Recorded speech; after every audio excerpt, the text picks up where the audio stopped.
Welcome to the show. My guest tonight, Haven Taylor. What's up?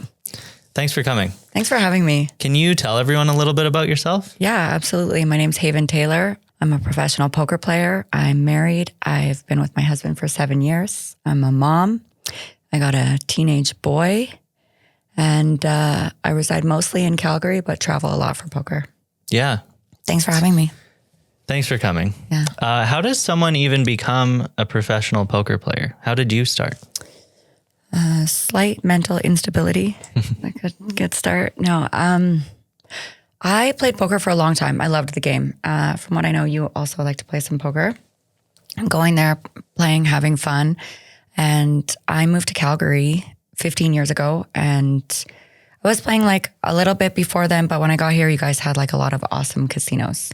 So I remember I was bartending and we'd close up the bar and I would take my tips, and without like being ready to wind down and go to bed, I would just naturally kind of end up at the casino in a cash game and say I made like $500 that night. That's what I would buy in with. And over time, I just started going more often, then started going during the day. And then I went from being interested in cash games to tournaments. The two are very different. I can tell you about that later. But I have questions on that. Don't worry. I don't play much cash game anymore. It feels like a lot of work now, but that's basically how the door opened for me, is that eventually I kind of thought, well, I don't really need to go make these tips to get into a cash game anymore. And going to work became kind of in the way of my poker time.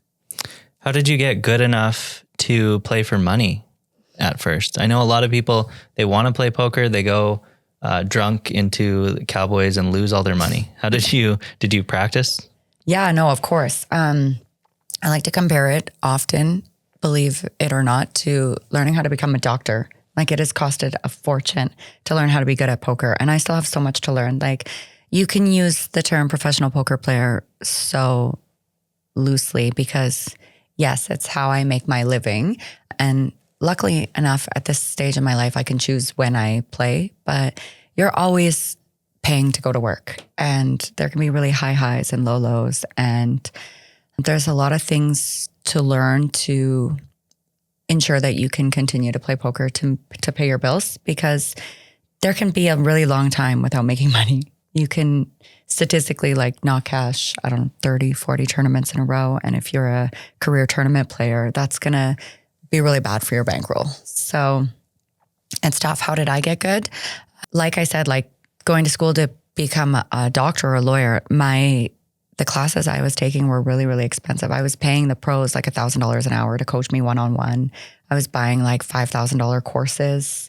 You can learn how to play online. You can teach yourself by like reading and doing the exercises that these pros are putting out and stuff. When did you make that decision to, instead of just going to play after work, to kind of try to be a pro? It chose me. It just sort of happened. Like, I remember getting a little bit more irritated going to work. And maybe that was because I was up playing cash games until like 9 in the morning after work and I was tired. But eventually it was just kind of became a burden. Like, I didn't want to go. I loved my job and I loved bartending and stuff. And you remember back in the day in Calgary, we had a lot of fun working behind the bars, but it just wasn't cash. Definitely a lot of money. Yeah. And that was another thing. It's like I was making great money, but when you start doing well in poker, it's like an endorphin too. It's very validating. You feel like when you're winning money, you're crushing it and you're king of the world and everything. What could possibly go wrong? Dun, dun, dun. Yeah. So how far into it did you realize you were better than the average players around you? It took a long time, a really long time. I remember making a lot of mistakes, and that's like another part of your journey to becoming a pro, is that it's very expensive. You can make these small mistakes that cost you a fortune, and you have to learn from it and learn how to not make those mistakes anymore. And you have to actually want to be better, because playing recreationally is super fun. You go there, you have a few beers with your friends, like you said, the Flames play, and then you go to Cowboys, and it's a good time. But if you want to do it for a living, you have to really dive into your weaknesses and find out where you're making mistakes and level up. A lot of people might quit after their first loss. I mean, I don't know about the first one, but Or first big one. you're never going to talk to a pro that hasn't thought about quitting or at some point has quit and went back to work and then come back into the industry. It's very ebb and flow. You can, as long as you're just playing poker to pay your bills, you're considered a pro, but you can always take a break, and lots of people do. It's really important to take a break too. Like if you're falling out of like love with it, if you're not playing poker anymore, like if you are doing it strictly for money and you don't love it and you're stressed out or things aren't going well, like you're not going to play your best and you're going to crash too. So you always got to make sure that you're doing it because you're making money and you love it and you're making the best choices you can at every time. Was there anything that surprised you about having it as a job, like the behind the scenes of being a pro? It's hard. It's so hard. It looks so easy. And we actually say that a lot, like, oh, it's a tough way to make an easy living because it looks glamorous and easy. But if you are grinding in your local casino at home, you're putting in a lot of hours. Casino chairs typically are not very comfortable. You're there for a long time. You don't get to eat the best food. It's typically a nocturnal career, so your sleep is a little off. And also, like, if you're traveling, like now I'm in a place where I'm just going to the tournaments I want to play. I get to like kind of hand pick them, and the travel to get there is expensive and the hotel rooms are expensive. And it's tiring being on the road and you miss your house and you miss your cats and you miss your kid, but it's a lot of work for sure. It's hard on the body and hard on the mind. Yeah. I think a lot of people who don't know, think it's like you're playing roulette. Like you're just, it's a party, right? Gambling, like how fun it is. What do you think they're doing off the table? And, you know, you win some hands and you see them sally on TV and they win all this money. And like one of the big misconceptions I would say is that you can win $100K over a weekend or more, of course, on the larger scales. But for me, say my biggest win was 100,000 over like 2 or 3 days in a tournament of like 1,100 people. Everyone's like, oh, that's so sick. Like, what are you going to do with all your money? What do you mean? What am I going to do with all my money? I haven't cashed a tournament in 2 months. Like, I'm just catching up here. Yeah. What's the difference between a cash game and a tournament, and why do you prefer tournaments? The main difference. Do you golf? I've golfed. I don't golf, but I use this analogy. Like, you drive for show and putt for dough. And to me, tournaments are very like glorious. They're like about big and lights and fame and not like to be famous, but for the victory, you know, like to win it all. And you're never going to win it all in a cash game. In a cash game, you just survive. And if you don't, you just play again. Like you can always just rebuy. There's always another cash game. But for instance, like the most prestigious event every year is the $10,000 buy-in main event in Vegas. And you only get one shot at that. You get one $10,000 entry. And if you mess it up, you're done. You wait until next year. And it's pain like no other when you bust that tournament. You've waited all year to play this tournament. It takes like 3 or 4 days just to get in the money. And when whatever happens that caused your elimination and you busted, it replays in your mind so many times, and it's like can be very tilting. But in a cash game, you just rack up and leave anytime you want to. If you've made enough money, if you're tired, if you're hungry, if your buddies showed up, if your wife called, you can leave. But in a tournament, you are committed until it is done or until you have messed it up yourself. How long have you been doing that World Series? I think my first World Series was right about 9-10 years ago. I would go out for like a week with a friend, share a room, play a couple $400, $500 tournaments, maybe like a 1K if I was lucky. I'd save all year for it and be really excited. And the last 4 years consecutively, me and my husband go out for the entire 6 weeks. So we're there May 28th to like July 17th. And it is long and grueling, and every day is a new tournament. And yeah, it's a totally different experience now. That's a great question. Thanks. What about the difference between that and online? Do you play online? I do, yeah. Sometimes it's too good not to play online. They have these events where it's like millions and millions guaranteed, especially the newest trend in poker is tournaments called bounties. So if I eliminate you, you are worth a bounty. So I've taken not only your chips, but you are worth a dollar amount. So I would walk up to the front and put my hand in a basket and spin it around and pull out an envelope and slowly open the envelope and see how much you are worth, because it's like a secret amount, like a mystery bounty, so to speak. That's fun. Some of the bounties have a set amount. Like every time you bust someone, they hand you $100. But some of these mystery ones, one person is worth $1 million. Or now they're getting so big, 2 people are worth $1 million, and you just never know. So people go like a little bit more cuckoo because they're like, well, these are terrible cards, but like if I suck out and I bust this guy, there's $1 million sitting in one of those envelopes. Like, let's go. Yeah. I've seen people playing online, multiple screens open. Do you do that? Or do you just focus on? It's a fine line, and it depends who you ask, of course. I get like a little bored with 1. 2's okay. 3's great. My husband likes to play. I'm also married to a professional poker player. He likes to play like 8. And then I see guys online playing 2 screens with 12 per screen. And like, it's insane. Kudos to them.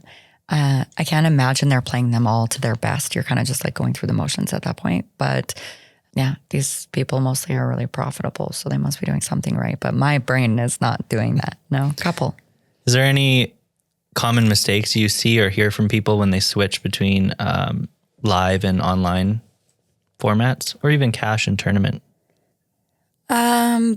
Both. You are going to be always playing better players online because the best players in the world come together for these events. It's not like going to Cowboys and playing like the 20 regs from Calgary. Yeah. You're going to be playing like the top pros that want to play all these events, and they study these. It's a different game online. And if you're not prepared, you will be eaten alive there. But adapting to online is different. And I think it's safe to say that most career tournament players are losing cash game players, and 90% of them will not admit it. But it's a very different beast. Being good at a tournament, being able to use your stack to put pressure on people is so different when you can just, if you lose the hand, whatever, I can just rebuy, right, in a cash game. So yeah, they're all very, very different. Do you have a favorite? Have you played many tournaments? I mostly play online. I'm not good at lying or bluffing or any of that. Right. I like crumble. With your physical tells. Yeah, I crumble. I even like little board games with my family. Mm-hmm. There's one called Chameleon. Have you heard of it? No. So everyone gets a card. Let's say it's a Disney movie. Mm-hmm. One of them, the card just says Chameleon. Everyone else has Snow White. And you give one word each. I can't even lie at that. Immediately I crumble. That's a good comparison for online and live too. You don't have to be good at your live reads or your body language. There's something to be said about when you're playing poker, playing the hand mathematically or playing with your reads, right? Your gut. Intuition's really important in poker. And so, while mathematically it says to call, but this player is just never bluffing. So, you got to find that balance. But online, you just do what makes sense. I find it a lot easier online because at the level I'm playing at anyway, just because you're looking at like odds and bet sizes and stuff instead of definitely the other variables. I just find it really boring. I like to play with my cats around and like homemade food and my choice of music and no smelly dudes. Yeah. I like playing at home, but I don't know, there's something about the energy at a poker table, meeting new people and having fun. And typically I can be really, really quiet or I can be super chatty. It depends on the dynamic or how I feel that day, I guess. It's been a long time since I've tried playing live and I've never tried sober. So interesting. Yeah. Maybe I'll try one day. I'll invite you to a tournament. We've got lots of good ones in Calgary. Calgary's like the hub between Calgary and Edmonton. There's a major market for poker in Canada. I didn't really know that. I don't think that many people know that. You'd be surprised. Yeah. The casinos are full all the time. And it's the poker tournaments here are getting people are coming not only from all over Canada, but the world. We're getting Americans coming here. We're often having people from New New Brunswick, Nova Scotia, flying out. We have the World Series here now. There's something called, you mentioned the World Series earlier, and what it looks like going down there to play the whole thing. But they actually come to us too.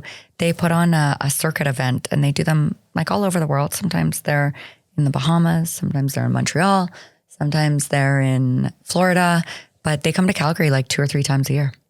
Oh, I thought Edmonton. It's in Calgary? Cool. Yeah. Edmonton gets like the good concerts, but we've got all the good poker.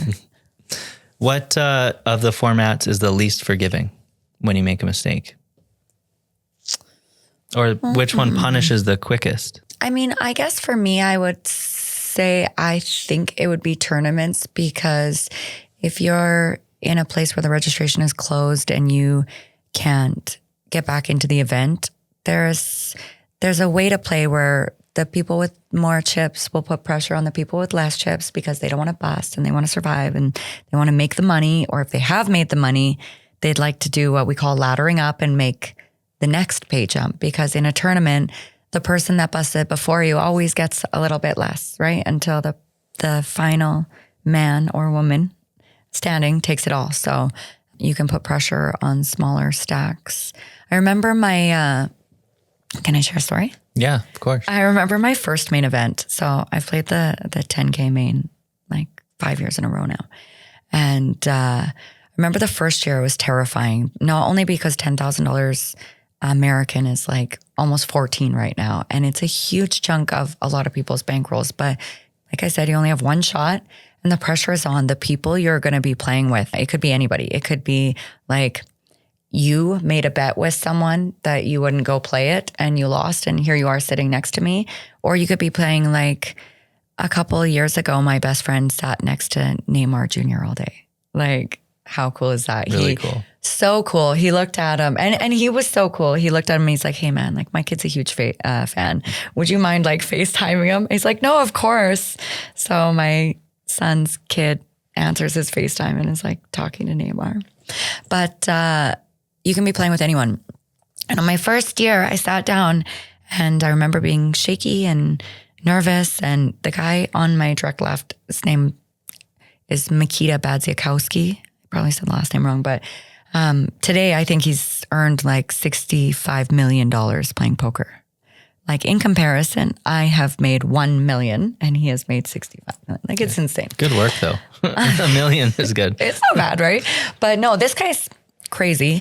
And he put so much pressure on me. He could tell I was nervous. Like he just picked it up in a second. And often that's what people will do. I try and do it now when I play the mains. I don't go in there and shuffle my chips anymore and try and look like I'm comfortable at the table anymore. I love looking like a little bit nervous now. So they maybe are more likely to play poorly against me. But that year I know I was nervous, and Makita 3-bet me relentlessly. Like when you're in a tournament and the action goes to the people on your left, they can choose either to play passively behind you by calling, or by not playing at all by folding, or to punish you by 3-betting you. And that's just what he did every time I played a hand. He just snap raised me. And by the end of it, I was just like, it was so stressful.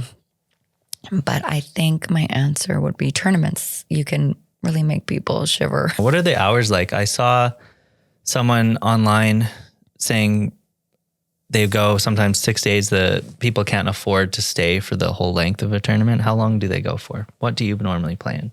Yeah, well, most tournaments specifically, like to one tournament, one buy-in, might be upwards of like a couple days or a week. Because you might have a lot of starting flights, so to speak. Like say they have a tournament with $1 million guarantee, and I'm going to use 1 million because it's easy and small and a round number. But say the buy-in is 1,000. They're going to have today you can buy in for 1,000, and tomorrow and the next day and the next day. So whoever doesn't qualify on these days can try again. And that way they have enough players to make their guarantee. So one tournament being long is different than an entire series. So when we were talking about the World Series in Vegas, it's 6 weeks, right? So if you're going out for the whole series, you're there for 6 weeks and staying in Vegas I stay every year at the Paris, and I have like a minimal status from gambling over the years, like playing the tournaments. So I get like a slight discount, maybe my resort fees taken off or something. But I mean, like it's still a few $1,000s. And sometimes if I go to Florida, like I can't even afford really to stay where the venue is. Like if you're going to stay at the Hard Rock, it's like $800 US a night. Like it's insane. How do you stay there for like 12 days? Pay like 10 you grand. have to win a lot of money to play for that long, right? For sure. And that's it. Like all that money that you're paying for flights and rooms and food on the road, it comes out of your profits and stuff. And if you're not profiting, that's how people don't get to play poker for very long. It's a tough beast. Yeah, you're not just at home rolling around in stacks of cash. Well, I am. No. No, like I said, it ebb and flows, like feast to famine. What are you going to do with the 100K you made last weekend? Well, like I said, I've got 2 series coming up and I haven't cashed a series in a month. So it's kind of evens out in the end. What happens to you when your intuition is clashing with the math of what you're seeing? It depends who you ask, like, and how you are trained. A lot of people play poker differently against other people. Like the people we play are never going to play hands the same against Thomas, my husband, as they are me. That's going to go into like, he's really well known. People generally know he's a field player. He's better than me. I'm a woman. There's so many like different layers, right? So if you ask him that, he's going to say, I always go with my gut. And my gut's almost always right, you know? And it's just like, he is actually really good. I learn a lot from him. But sometimes you got to go with the math and sometimes you got to go with the gut. And sometimes they're the same. Sometimes they just go together. Do you think it's helpful for you being a woman that sometimes people underestimate you? 100%. I love that. Yeah. Like I said, like for an example, like when I go in to play the World Series, I'm never sitting there like shuffling my chips anymore. I always like to look a little, not uncomfortable, but not super comfortable. I'm not wearing like patches and stuff anymore. I used to have like some sponsorships and stuff where I'd put patches on, but that kind of tells people like I play a lot and people are sending me here, or I play all the time and that's how I got here or whatever. And maybe that would make you more inclined to be Googled. We have something. We have an online resume in the poker world where you can Google anyone's name and see exactly shows how winnings and everything. I didn't know that existed. Yeah. So you don't really want to be, if you're playing with people that you want to underestimate you don't really want to be Googled, or so to speak, right? Yeah. But one fun thing I like to do is, because you can sit down at a poker table and not know anybody. One of my favorite hacks, if you want this, if it'll help you, I'm going to give you this. Okay, I want it. I love, one of my first things when I sit down, I like to take one of my larger chips and ask someone for change and just throw the chip across the table. And if they make change and they can feel how many chips it is without even looking, and they roll it over to you perfectly, or they flick one in the air and they catch it behind their head, like, they're a reg, they're playing all the time. But if you have someone like counting one out at a time and they're kind of shaking with their stack, that they might not be playing a lot of poker. Yeah. So then I know, okay, like, sometimes when you're playing poker with people, you're just like, man, are they insane? Or are they like, did they just meta me? Do they have no idea what they're doing? Or do I have no idea what I'm doing? So the old make change trick. That's good. You're welcome. I'm really glad you told me that. Thank you. What's one thing that happens in live poker that people never see on TV? Well, TV tends to do a lot of editings, just like a podcast, right? They're going to pick out the best parts and they're going to show it to you. But I think in general, when a lot of people lose, they're not as humble as it looks on TV. It's not all handshakes. A lot of like tilt is very real in poker. And there's a lot of choice words. And I think a lot of people tend to berate others for when they lose a hand, like, oh, why would you play that? Oh, like, who does that? You're so bad. Like, I don't know. Victories too, like after a tournament, it can be sometimes really fun. You don't ever get to watch the guy that wins the main event go partying that night. So not like I really hang out with the people that win the main event, but I'm sure all that off camera is probably pretty fun, but in general, I don't think people are as nice sometimes as they look on TV. I'd like to see more handshakes. It does look nice on TV. It's like a gentleman's game, right? Match. Yeah. Yeah. Yeah. It's not always. It can be, but it's not always. I'm going to take a quick break. Okay, we'll be back. Hey everyone, if you're new to the show, please subscribe on YouTube. Lots of listeners on Spotify, Apple, iHeartRadio. Keep subscribing there. Share it with someone. If you think it's a cool concept, share it with your friends. We want to keep it going. So yeah, thanks so much. Stay tuned for more Deets. And we're back. That's how I do it. We were talking before about how long a tournament is, but we didn't touch on how long you play in a single day. I mean, the longer the better, ideally, especially in a tournament. You want to be the last man or woman standing. So if you have a short day, it means you've really messed it up for yourself. But on average, I would think a tournament in a day lasts about 12 hours, and it can be anywhere from like 10 to like, I don't know, sometimes 13, 14, but very long. When do they call it in a session? Usually they have a time that they'll stop, like, or a level, so to speak. So in a tournament, the levels are going to be 30 or 40 minutes or sometimes an hour, or in the prestigious main event, 2 hours. But that's a real one-off. But usually there's like about 15, 40-minute levels or something like that. And then you get a dinner break. You can also eat at the table. A lot of places will write a dinner break into the schedule.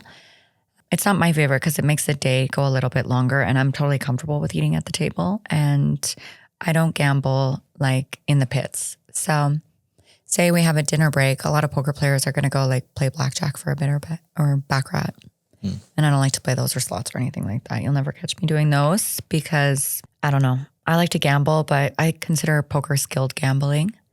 So I wouldn't want to like go be playing a $2,500 tournament and then lose $2,000 playing slots and come back to my tournament on tilt and pissed off that I just lost $2,000 and just be like, fuck this day. So yeah, you can eat at the table. Fun fact, you can also get a massage at the table. They have a company here. They're called 5+5 and they're awesome. And I like to get a massage while I play poker often, and usually for like an hour. And they'll set up either a massage chair or turn your chair around and have a pillow or something. And it's $2 a minute and they'll stay as long as you like. But yeah, the days are long. So if you don't have to have like a dinner break or something like that, for me, that's better. Let's just get home. You're being massaged while you're playing? Yeah. Wow. Yeah. Or often they'll be there. I mean, in Vegas, because there's so many different tournaments happening, you can have one room where there's like 4 different tournaments happening. They have the massage chairs all around the perimeter. So you can come like 20 minutes before your tournament starts and get like a little tune-up or on the break. What about like IV and things like that? Like Love that. You do that? Yeah. I like to, on a level that is going to sound like misunderstood, I like to compare playing poker professionally to being like a high stress athlete or like a high performance athlete, because you really have to take care of your body. Like if you're not sleeping well and you're not eating and you're not in good shape, you're not going to be performing your best. I mean, it sounds pretty like relatable. Like if you're overweight and uncomfortable at the table, you're going to get cranky. You're going to make worse choices. You're not going to sleep as well at night. You're not going to come back rested with a fresh brain. Taking care of yourself is really, really important. I love those IVs. I try and get them like once a month, but definitely either before or after, like a big series for sure. You like them? I've never done it. In Vegas, last time I did an oxygen bar, but I didn't do any IV. They have them here in Calgary. Yeah, I haven't. I go to a place called The Drip in Mission. It's awesome. You get a good deal if you bring a friend, and you get free boosters all the time, like a vitamin D shot or something. I saw at a conference I was at recently, I saw an activation where people were hooked up, but I didn't try it. Try it. Good for a hangover too. Not that I'm not drinking out there. I will go to Vegas for 6 weeks and have like maybe 4 glasses of wine And sometimes 2 of those are in the same day. That's what I was going to say. You mentioned earlier that you don't drink while you play anymore. Yeah. You mentioned something about like leaks in your game and how you get better at poker. And for me, that was cutting out drinking at the table, because there's a fine line between going and playing and having fun with your friends and wanting to like do that and actually make money. And a lot of times, like when you have a few drinks, someone tends to buy a round and then another round. And then now you're not making the best decisions. You're drunk and you got to leave your car there, and then you got to Uber home, and you feel like worse the next day, and you got to leave earlier to get back to the casino. And it's just never great. So I found cutting out drinking for me when I played was key. Yeah. It's a big advantage against the people who are drinking. Definitely. Is there anything Yes, I want them to drink for sure. Let me buy you a round, but enough of me.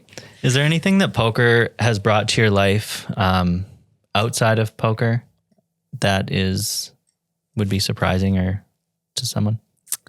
My husband.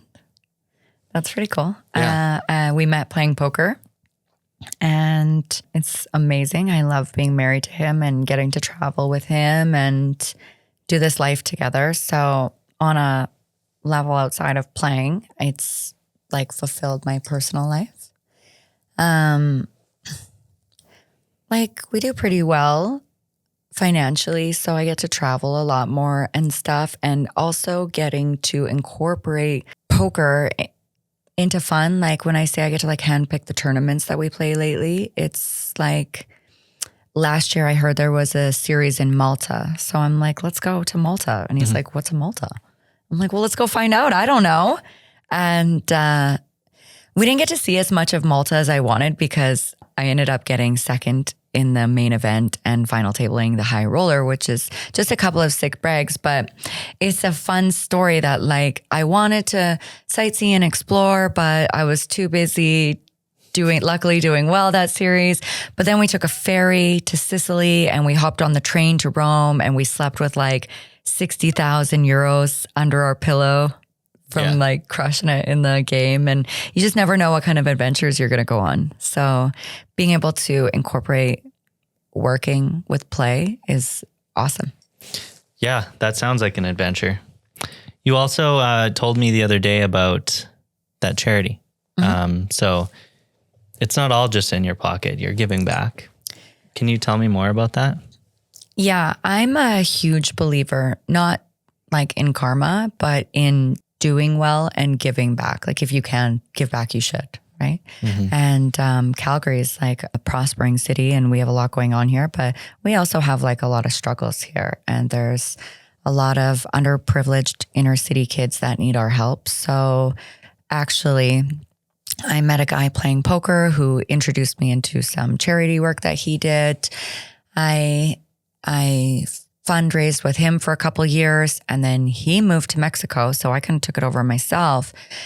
And I thought like how he kind of took like the connection with a lot of people that wanted to give to the charity. Like it wasn't like I could really just call them on and be like, hey, remember me and this thing, like, do you want to give me a couple thousand too? Like I had to really get creative in catering to what people wanted, how they wanted to give back. And I know gamblers, so I started doing this fundraiser in a 50-50 style.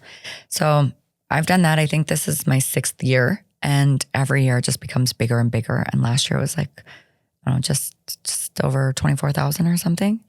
And every penny of that goes to local kids and schools and food programs and stuff like that where it's needed. Like it's all nonprofit.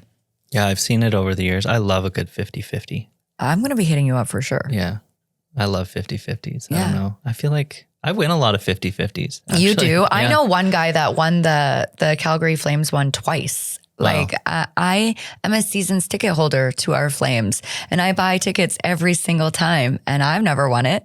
I've never won that. I win little ones, but it's just whatever event I'm at, I'll just buy tickets. And You just know you're going to win. sometimes, yeah. That's nice. That's nice. You know, I'd be really happy if you won my 50-50. I do like, I love when the people give a little extra back to the kids. Okay, I'll do it. I'll be in yours. When is it? Do you do it once a year? I do it. It's starting now. I mean, maybe I would have usually started about a week ago already towards like the end of November, but I've had a lot of stuff going on. I'm kind of like, I'm playing a little bit less poker now. And when I say a little bit, I mean like a lot. This has been my most relaxed schedule. My husband had an amazing 2 years in Vegas where we didn't really have to like, the pressure to go out and play because we had to pay our bills were taken off. Yeah. So I kind of got to play when I wanted to. And like I said before about the passion of playing, like don't play unless, if you don't have to play and you don't want to play, you shouldn't. Like you're just going to kind of go there and punt money. So I've been taking this year to get closer with my son who's becoming a teenager and do family travels and focus on friends and my marriage and stuff like that. But like, for instance, we spent some of that good hard-earned Vegas money following the Toronto Blue Jays in the postseason. We went to 13 out of the 18 games. I saw you on TV and I took a screenshot of it. There was so many like big selly nights where the Canadian broadcasters would like be filming and a couple times my phone would die during the game and we'd go back. Like I was trying to do this trip on a budget. It's really expensive. The tickets are expensive. You're staying in hotels. We went from here to Toronto and then we were supposed to come home, but our Alberta teachers went on strike and we had my son who's in grade 9 and we were like, well, what are we going back for? The Jays are now playing in New York. Like it's a puddle jump from here. Let's go. So we went to New York and we came home and we went to Seattle and then we went to LA and then we went back to Toronto for game 7.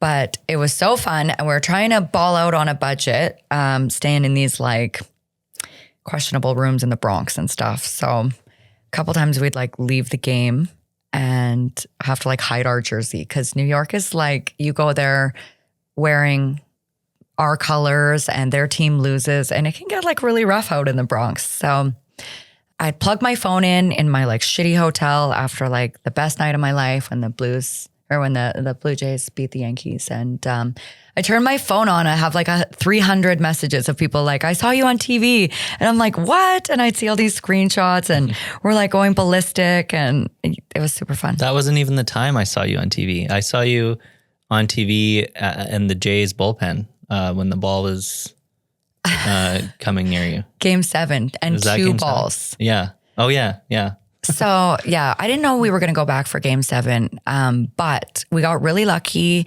and we had some, okay, do you know what staking is in poker? Like what it's like to buy someone into a tournament? Yeah. So there's a whole like other world when you're playing poker professionally. And my husband plays these like really big events, like 10Ks all the time, cost 10,000 US to buy in. And if you're playing these often and you get cold and you don't cash for a while, like the variance can be really big. You can lose 100 grand in a month kind of thing, or 135 Canadian.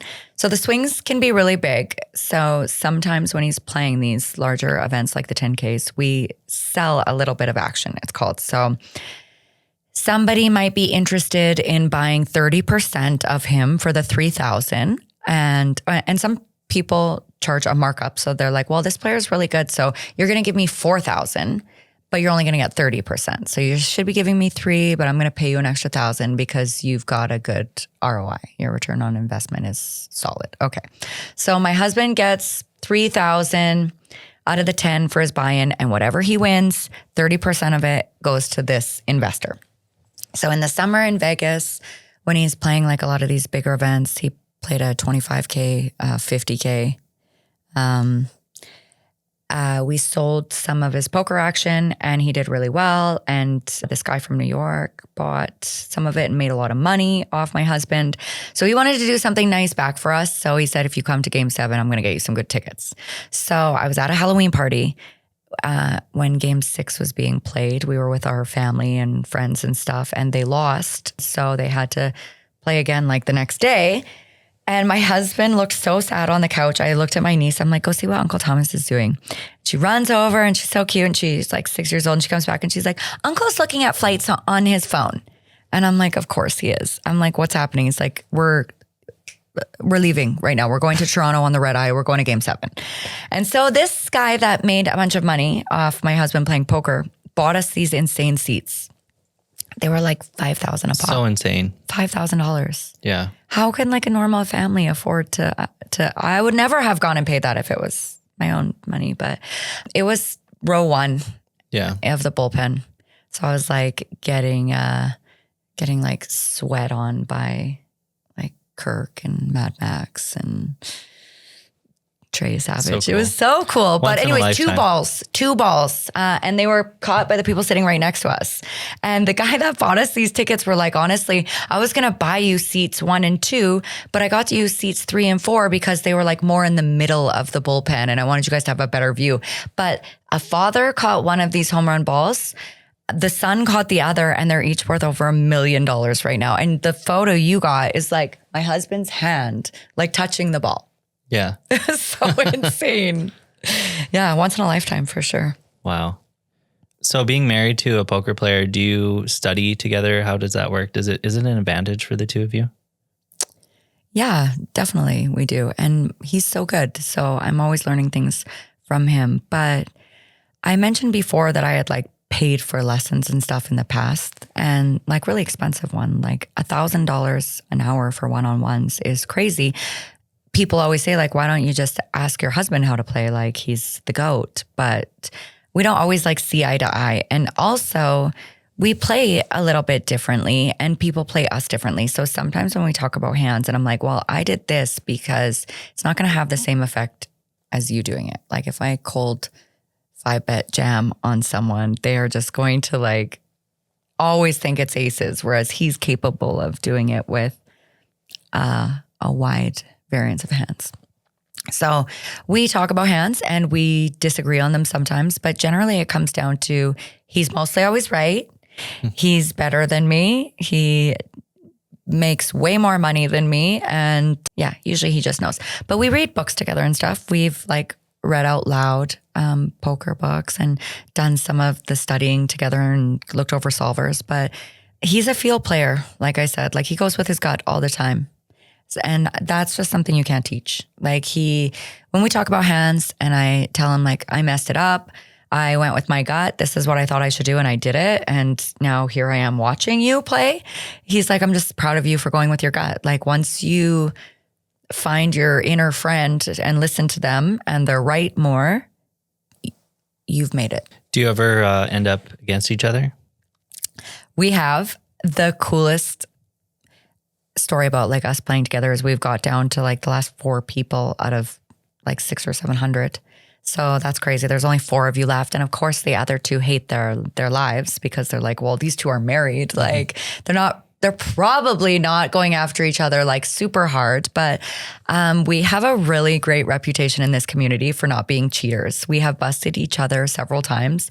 He has literally busted me on like the stone cold bubble, which means I am the last person not to make a penny. The next person that busts will get paid and get their buy-in back. And first place is like $250,000. And my husband busts me. And of course, the news is there to do a report on it. They have poker news around when we're doing tournaments and stuff. So they'll catch highlights and cool hand histories and stuff. And of course, whenever we're on the same table, there's always like a little banter. And yeah, we like to be very honest and fair. And we like to bust each other.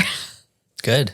Yeah. That's how you win. It is good, right? Only one person can win and there's 2 of us. So sorry. Let's talk about casual players and playing with friends and things like that. What's the fastest way a casual player can get better? Play. Like just play a lot. Just get the reps in. You got to put in the time and lose. It's very expensive. Getting good at poker is so expensive. Like I said before about training and learning from your mistakes and stuff, like you're going to make small or big mistakes in big spots that cost you a lot of money. It could be the difference between winning and losing a tournament. And sometimes the difference between winning and losing is like $50K, $100K, $200K, depending on what stakes you're playing. And you'd learn pretty quickly from that. So start going to your local casinos and play some cash games. I like to play a pure casino, especially in Edmonton. They have 2 really good ones, but we have one here as well in Calgary. There's a lot of pot limit Omaha games where people are they're playing Hold'em, which is 2-card poker, but that can get old quickly. And if you like to gamble, the only thing better than 2 cards is 4.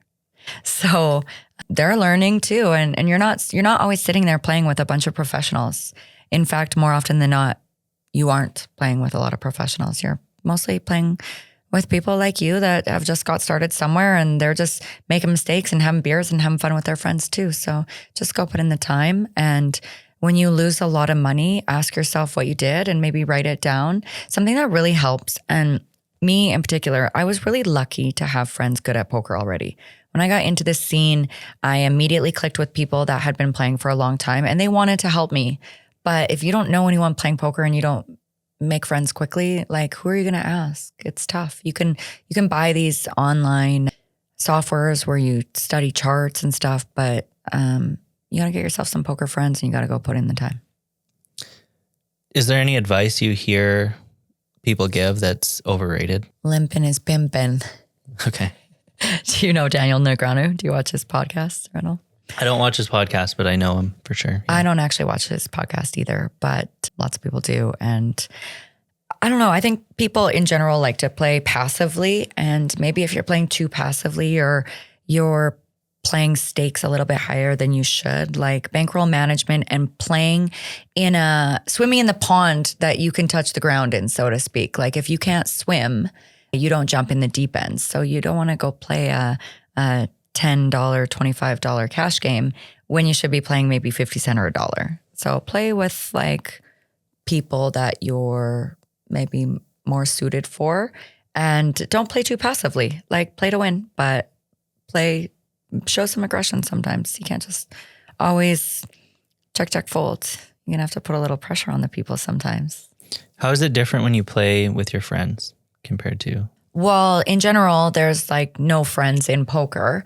And I don't play poker for fun that often anymore, to be honest. I have my heart set on like a destination, a place I want to go, a tournament I want to see, I want to play. And I have acquaintances in poker from all over the world, the same regs playing the same tournaments. And it's good to see them. And you'll always give them like a high five and a hug on the dinner break. But if I can bust my husband, I can bust anybody. Mm-hmm. And yeah, like in general, I'm just not showing up to a friend's apartment on Friday night to play their home game anymore. Can we talk about reality TV a little bit? I would love to. Would you ever do a show like The Traders Canada or one of those?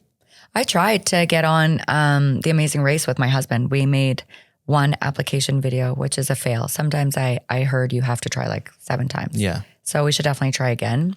That one I chose because I cannot even like consider doing something like Big Brother where it's like 60 days or 50 days or something. Survivor, like it's insane. Survivor's just too hard. The new era is only 24 days, right? Mm-hmm. But Survivor seems crazy. That's why I was thinking The Traders, because I think it's a week or 10 days, something like that. Yeah, I think so too. I talked to a couple of people that played that game. Yeah, I think that'd be fun. And I think that poker players are naturally strategic and just better at playing like mind games and stuff. So that was my follow-up question. Who's better at playing mind games, poker players or reality stars? Depends on the show. Probably. Yeah, I guess depends how experienced you are in the reality game. I mean, like if you're someone like Boston Rob or Tyson or like the OGs we've been talking about, they're going to get good over the years, right?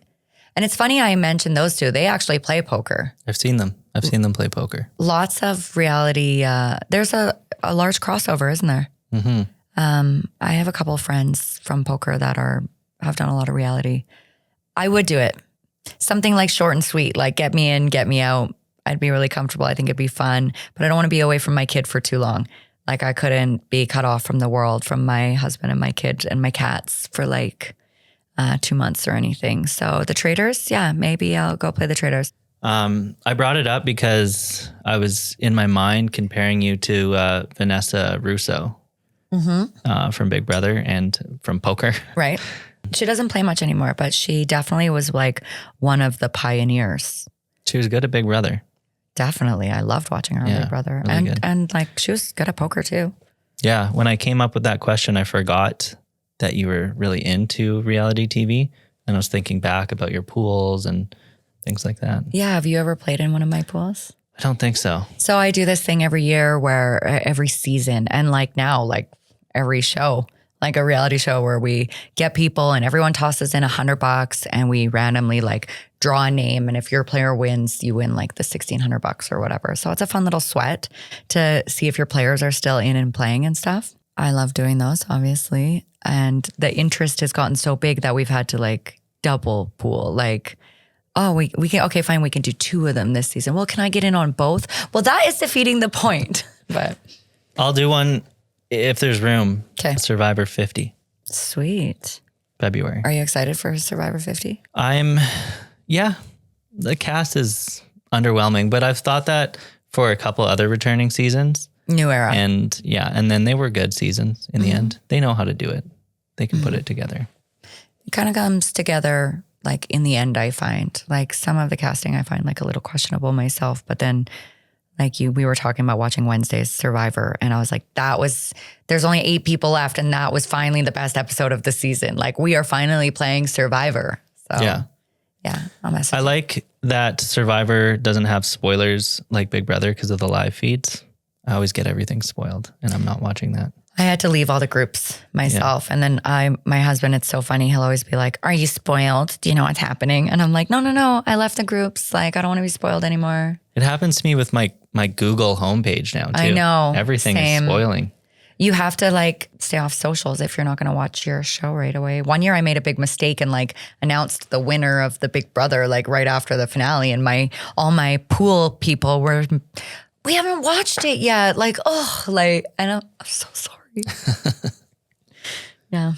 I don't have any more questions. Do you have any more, anything? What do you think? Pretty good. I'm really happy to have come here and thanks for asking me about poker. I love to talk about it and I hope more people want to play it. And I hope you all gamble responsibly if you're going to play it. Do you want to plug anything? I did my Pure Poker. Yeah, shout out Pure Poker. I'm a brand ambassador for Pure Poker and they are just always the best. They have huge fields, lots of players, lots of fun. Edmonton puts on a great series. There's actually a main event happening right now. Have you ever heard of a teams tournament? No. Come play one with me one day. We'll have a lot of fun. Okay. So 2 people play 1 stack and you alternate, you take turns. Okay. So if one player does poorly, they get like ridiculed to death or like have to buy the rest of the drinks for the night. But that's what it ends up being, like having some cocktails and having a lot of fun. Are you allowed to film at the table? Can we vlog it? Definitely. Okay. Then I'll do it. Okay. Okay. Sounds good. Other than that, no, not really. One thing I remembered you wanted to ask me was like how you relax after a poker tournament. And yes. I wanted to talk about like the importance of taking care of yourself when you're on the road and playing poker. Like I just got a membership to a new spa in Calgary. I don't know if you've heard of it. It's called 180.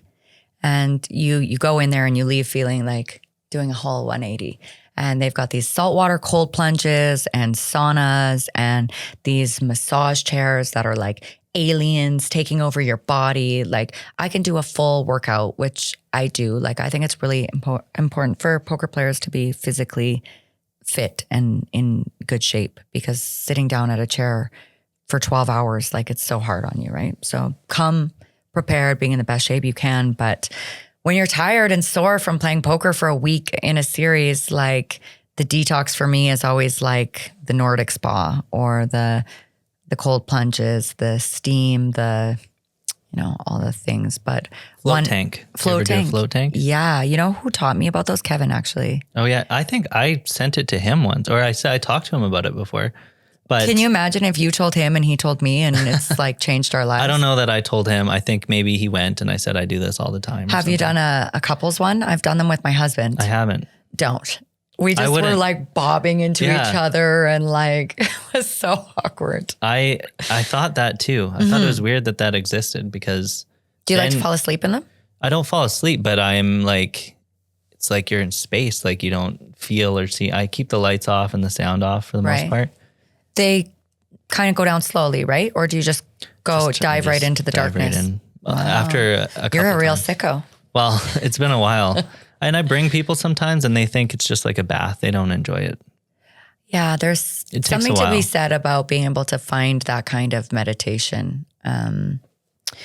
But I love a flow tank. I really do, alone.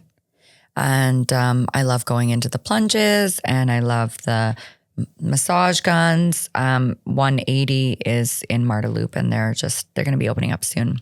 I think you can actually get like pre-sale memberships right now at a significant discount. So you should look them up. I think you might like them. There you go. Another plug. Do you want people to follow you or anything? Yeah, if you want to follow me on Instagram, my Instagram is Haven and the World, Haven. My name is Haven Taylor.